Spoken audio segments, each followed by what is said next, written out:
The virtual CISO moment is brought to you by vCISO Services, a leading provider of quality and experienced virtual chief information security officers for small and mid-sized businesses. Check them out at vcisoservices.com. Hi, I'm Greg Schaefer, and welcome to the virtual CISO moment. I've got Nick Santora with me today. He is the CEO of Curricula. Nick, thank you so much for joining us today. Thanks for having me, Greg. So I'd like to hear a little bit about your background. I'm fascinated to hear more about Curricula, but how did you get into information security, and then how did you become an entrepreneur and enter into the security awareness space? Oh yeah, it's a long story through all of it, but basically I was into security, at a super young age. 10 years old, we were starting companies, skateboard companies, and that evolved into starting a couple other businesses before Curricula. And then ultimately where I worked at the federal regulator for the power grid in North America, an agency called NERC. I was there for about 7 years. That's where I saw the problem. I was a cybersecurity advisor, expert, investigator, auditor, you name it, dealing with critical infrastructure and protecting the grid from hackers. And what I saw was a ton of investment, tens of millions of dollars going into cybersecurity appliances, software, you name it. But when it came time to educating people about all of these complex things, there was Sally or Michael from HR putting together a PowerPoint and hoping for the best. And I think that is a pretty obvious miss. So I decided, hey, what better person to start an education company on this topic for this industry than myself? And brought together a group of guys, and we essentially attacked it from two angles: from how do we get the expertise and knowledge that is communicated in the right way, but then how do we make it fun? And then we brought together brand experts from the creative industry doing projects and kind of brand awareness, things like that. And we said, if we can marry cybersecurity and storytelling together into one product and mission, then we got something special, and that's what we did. So you started this in 2015? Correct, March of 2015. And was that when the product was first launched, or was there a lag between when you started and when the product was launched? Oh yeah, that was we announced it because I couldn't work on anything while I was at the agency. So we just announced it, said, hey, we're here, we're building this thing. And there was some regulations coming the following year. So a lot of work in that first year and a lot of uncertainty, but it went pretty quick. And we got our first customer, I think, in November of that first year. And then every year after that, we evolved year over year into expanding to every other industry. Okay. So I'm probably going to pepper you with questions like that seem to come out of left field here and there, because that's just, I kind of get scatterbrained sometimes, but information security awareness is one of my passions. First question comes to mind. You talk about different industries. What industries do you serve, or are you pretty much industry agnostic? Everyone, yeah. So from casinos to healthcare, startups, CPA firms, finance groups, you name it. Every type of business we are supporting in one way or another, all trying to solve the same problem of better security cultures. And the type of training that you offer, is it limited to awareness, or do you go down the path of different frameworks, or talk a little bit more about your offerings, please? Yeah, so we started with NERC SIP. That was kind of the focus, was cybersecurity education for utilities. And they had a formal training and an awareness requirement under the regulation, which made it a little easier to describe to that industry. But then, what we do today is we essentially have an in-house animation studio. So you'll see all the characters in the background here. And our animation studio custom curates and makes every episode. And these episodes teach employees about every topic that they need to know about in the everyday world, that we automatically assume they have this knowledge. And what we're trying to do is break this down into storytelling. So everything from social engineering, ransomware, physical security, clean desk policies, you name it. And then we also add on other things like GDPR awareness. We have PCI awareness. We have episode on SOC 2 awareness, which is now becoming a super popular topic. And then we continue to build towards frameworks that are coming our way, whether we like it or not. And then for anything that we don't have inside of our platform, or we will never create, such as a weird chemical compliance framework for California, Then we have an in-app custom content building tool. So any organization could go in there, drag and drop. It's super easy. You can grab our characters, upload videos, quizzes, and launch it inside of the same engine, all in a couple of minutes for any custom training. Okay, I'm going to return to the grabbing of characters comment in just a moment as far as how to build that. But so part of my background is I was a bank CISO for several years, and I think it would be fair to say that the finance industry was ahead of the game with regards to information security awareness training for their employees because of regulatory reasons, and we just had to do it. But boy, were those courses dry. I mean, so it became a check the box exercise almost literally, where, okay, here comes now, I got to take this course this quarter. How can I get through this thing as fast as possible? And click, click, click, get through all the slides. And I mean, they tried to make it a little bit interesting by bringing up scenarios, but they were really not the best actors. I guess you would say like D-list actors that were playing roles in banks and so forth. And the bottom line is I never saw the best engagement, not only from myself, but also from the staff with regards to the solution we were using. I would think that customer client personnel engagement at first is foremost for an effective security awareness program. Would you agree with that? I would agree. I mean, there's well over 100 security awareness companies in this world, and probably growing every day. That's fine. I mean, if you can make a PowerPoint, you're a security awareness company. So the way we look at the problem is not only to build a security culture, there's a couple things that need to happen. And yes, it's keep the attention for the short term, but it's more important to keep the attention for the long term and keep something in the back of everyone's mind that is going to change their attitudes and behaviors forever. And it's a game that you can't win. It doesn't end. And if we want people to get really good at this stuff, then we have to treat them like they're people and stop treating them like they're robots with just text going in one side and interpreting it the other way. So a lot of what we try to focus on is what are these employees going to do when no one's looking at them?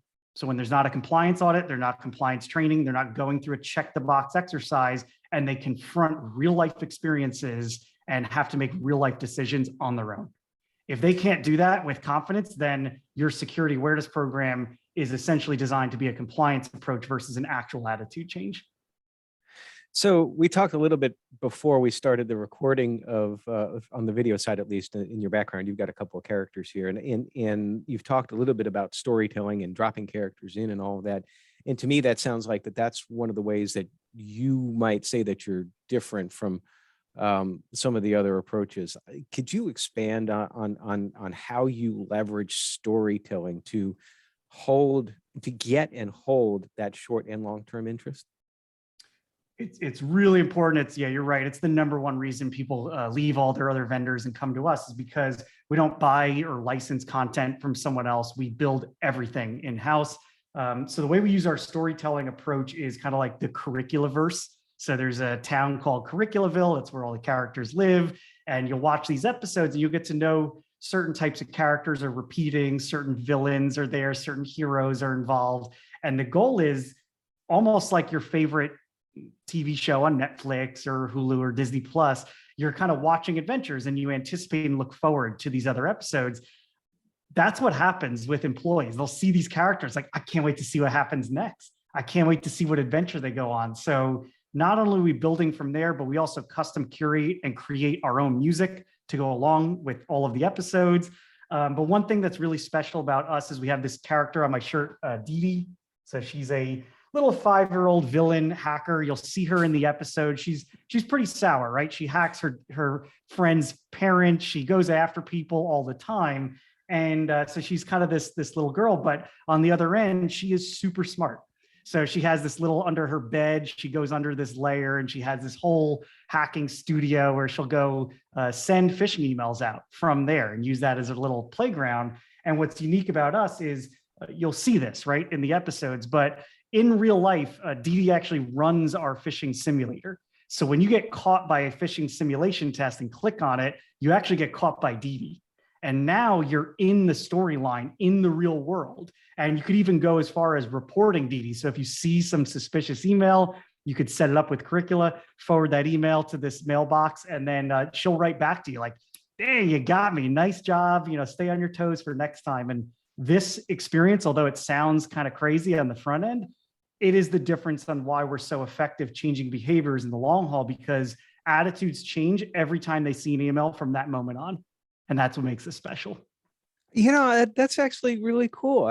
So because for most products, the phishing component is usually completely separate. So you fish, you click, you go to a page, and so on and so forth. But I've never heard or seen a combination of inserting it into the training universe. So I like that, and I have always liked the idea of storytelling. Now, I'm going to date myself just by saying this, but back when I was a kid, in the 70s, on Saturday morning, they had something called Schoolhouse Rock, and that is how I learned some of basic things in life, like how a bill becomes a law.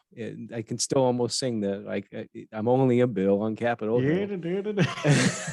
Oh, yeah. And so I say all that to emphasize that I totally get the idea of the storytelling approach in order to try to raise and maintain that awareness.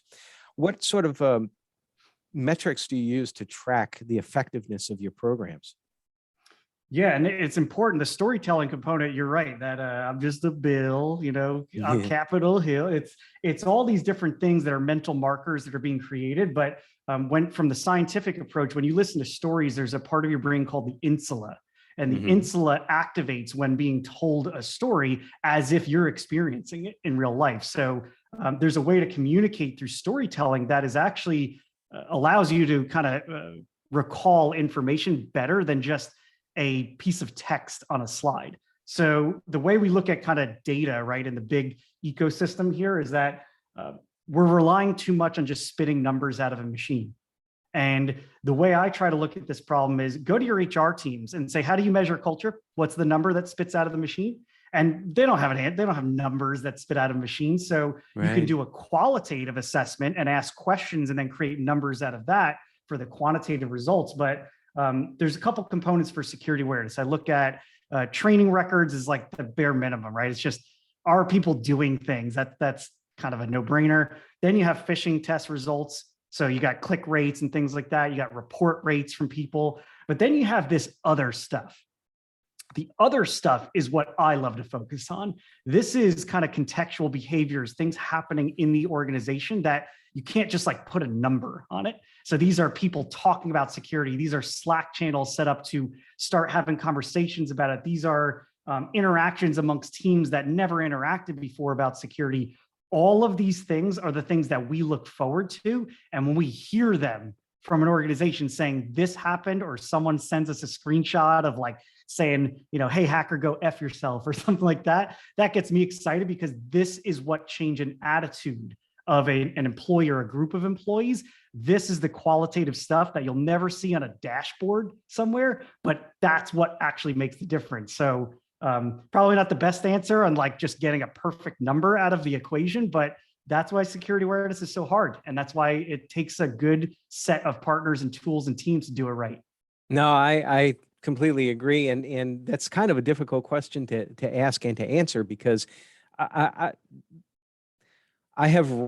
have stood on my soapbox and talked about the ineffectiveness and the meaningless of numeric metrics, particularly when you try to present numeric metrics as if they actually are some sort of meaningful quantitative idea. And really, I always see the measurement, if you will, maybe that's a bad word, of change is the change in culture that you were just talking about. I had a guest on a few weeks ago, someone that really great in the risk management field, Clark Cummings. We talked about the concept of everyone is a risk manager, and the idea behind that concept is you want to slowly change the culture of an organization so that they understand the risks involved. And the same thing with information security awareness risks. So I like that approach very much. It's unfortunately, sometimes we'll get auditors that ask for, well, can you tell us how effective the program is? Well, then you can also, I guess, go to the other side. Well, here's the incidence of real decline in where we've actually had someone click on an email, for example, and gotten ransomware, that sort of thing.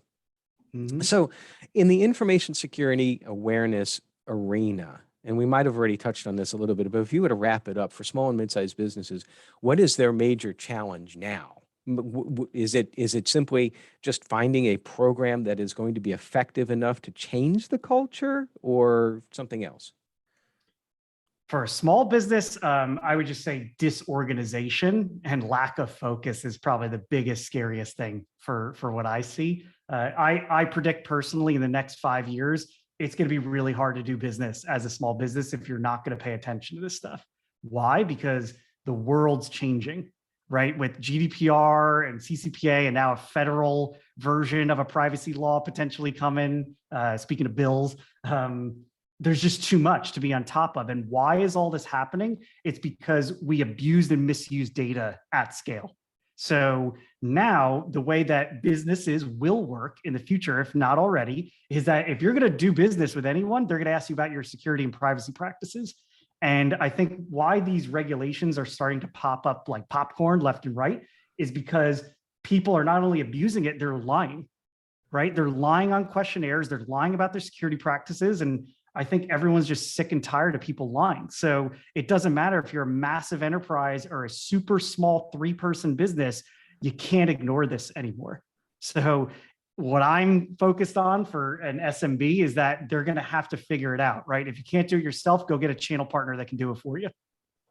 Yeah, that about the questionnaires. I know that there's a lot of SMBs that get questionnaire fatigue, but to your point, particularly like if you're answering one for cyber insurance, if you ever misrepresent on there and you have to file a claim, they're going to come and verify that those controls were in place. And if you were, we used to use the term pencil whipping, the answers, your claim's probably going to be denied. And that, and conversely, if there's a data breach and a partner had sent you a questionnaire and you misrepresented or were overly optimistic, maybe, in your approach to it, that could cause problems as well too.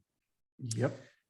So it's a very stressful arena, information security, and coupled with the idea of starting and growing a business as an entrepreneur, what do you do to decompress, to get away from it? Or do you live this 24/7, 365? For me, I live at 24/7, 365, but I've learned to manage it, right? Set boundaries and timelines. And we've gotten to enough scale now where we have other people doing things that I typically had to do in the early days.